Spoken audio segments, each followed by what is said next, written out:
Hello, music production students. This is Mr. Buddha here with your guide on how to rip a CD to your computer. No, we are not going to be actually breaking CDs and ripping them in half today, but essentially taking the data from the CD and downloading it to your computer. First thing we're going to do is hit our Start menu. And we are going to click and scroll down to the W's. You can see all of the letters on the left side there, and we're going to scroll down looking for a W because the program we're going to use today is called Windows Media Player. This is going to be the program that allows us to take the information from your CDs and download it to our computers. Now, should you have brought us your own CD today, you'll be able to see a lovely icon and picture that automatically shows up for any songs that you will be taking to your computer. Now, if you're going to be using one of Mr. Buddha's CDs, then it's just going to show up as a blank album because there's pretty much just mixtapes that Mr. Buddha created himself. So when we're looking at the screen here, we're going to want to look at the album that shows up. Once you put your CD in, it might take a minute, you'll see all the songs pop up and it should say unknown album, unknown artist. If you accidentally click out of that screen, just look for it on the left side there, and again, you can click on there to get back to your songs.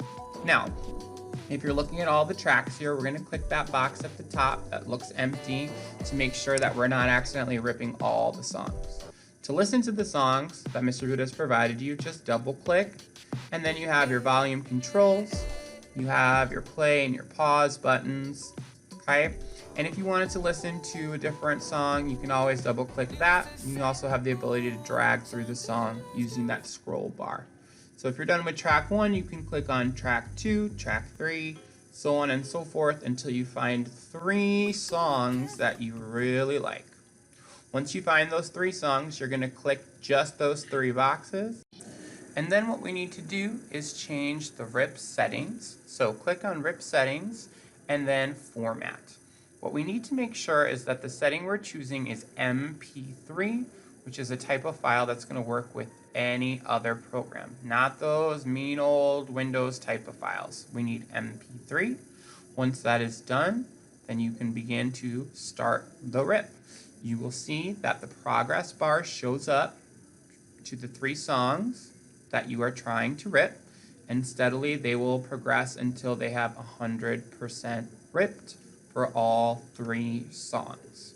Now, while we're waiting for those to finish, we're going to head to our H drive, which is where all of our songs are going to be sent to once they are finished ripping. So now we've got one totally ripped, and the next one is starting to progress. So we're going to go to our H drive folder with our last name, and then we are going to look for another folder on the left here that just says music.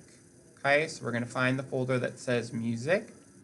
And once we're in there, you should find another folder that again should say unknown artist or album, or if you brought your own CD, it might say the actual title. We're then going to look for another folder that has today's date. So we're looking for today's date that shows me that's when I actually ripped that CD.